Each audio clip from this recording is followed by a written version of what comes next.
All right, guys, let's talk about the Super Bowl, specifically the Super Bowl MVP. Because while everyone's celebrating Kenneth Walker, and rightfully so, he was fantastic in the fourth quarter, I'm here to tell you all that we watched a highway robbery happen live on national television. A complete and utter disservice to the unsung hero of Super Bowl 60. And yes, I'm talking about the kicker, Jason Myers. Now let's cast our minds back to those first three quarters. What kind of game were we watching, man? It wasn't exactly an offensive shootout, was it? It was a defensive slugfest. Two incredible defenses just absolutely laying waste to every offensive possession. The Patriots couldn't get anything going, man, and frankly, neither could the Seahawks for a long, long time. Man, look, it was a grinded out football. Like every yard was earned, every first down felt like a miracle, and yet points were being scored slowly, meticulously, but they were being put on the board. And who, might I ask, was scoring these points? Who was the only player on either team putting points on the board for three entire quarters? Who kept the scoreboard ticking when everything else was not? Jason Myers. Think about that for a second. The first quarter, 3-0, Myers. Second quarter, 6-0, Myers. Halftime, it's 9-0, all Myers. Going into the fourth quarter, the score is 12-0. Every single one of those points, Jason Myers. He hit a 48-yarder, 52-yarder, and a 33-yarder. Bro was absolutely money. This man was the most crucial source of points that allowed the Seahawks to go into the fourth quarter with the lead. Man, look, without him, we're talking about a 0-0 game. Or even the Patriots get a lucky break and score. And Seattle ends up playing from behind. Now, I'm not here to diminish Kenneth Walker's performance. Not at all. He came alive in that fourth quarter. Those runs were incredible. That touchdown was clutch. He absolutely deserves credit for closing out the game and putting the nail in the coffin. He changed the complexion of the final score, no doubt. But, and this is a huge but, Kenneth Walker benefited from the foundation that Jason Myers laid.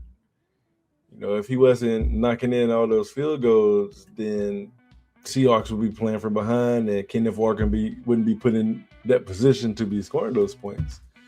You know, so when you play with a lead, you milk the clock by running the ball. And thanks to Jason Myers, they had that.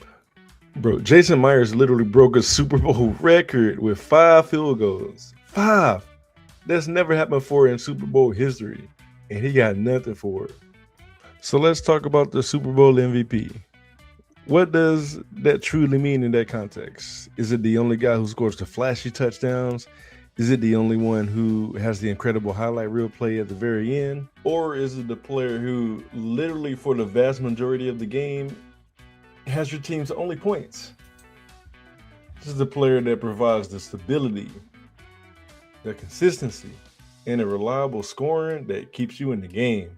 And this is the player that provides the stability, the consistency, and the sheer reliable scoring that keeps you in the game and gives your team a chance to win. Man, that sounds pretty valuable to me.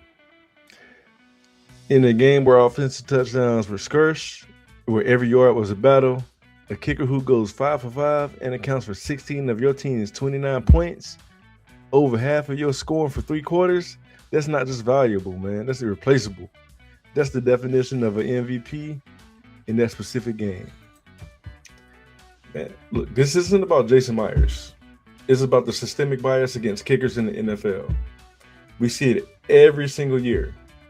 Kickers are often taken for granted until they miss a crucial kick, and then they're the scapegoat.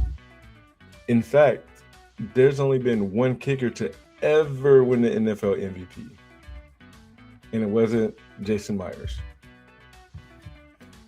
When kickers are perfect, when they're record breaking, when they're literally carrying your team with their foot, they're invisible. It's like because their job isn't seen as sexy or athletic enough, they're automatically disqualified from the highest honors. But Myers wasn't just kicking extra points. He was hitting bombs. All pressure-packed field goals in a championship game. He was the difference maker for the majority of that contest.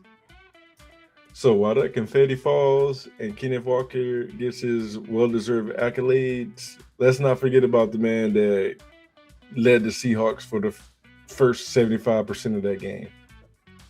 The man who was undeniably the most valuable player for the overwhelming majority of that game. Jason Myers, we saw you, bro. We appreciate you. And you, sir, were absolutely robbed. Let me know what you guys think in the comments below. Did Jason Myers deserve the MVP, or am I completely off base? If you agree, smash that like button, subscribe for more hot takes, and real talk about the NFL. Yeah, so seriously, drop a comment. I want to hear your thoughts on this. And I'm Devon. That's my terrible take. Catch y'all on the next one.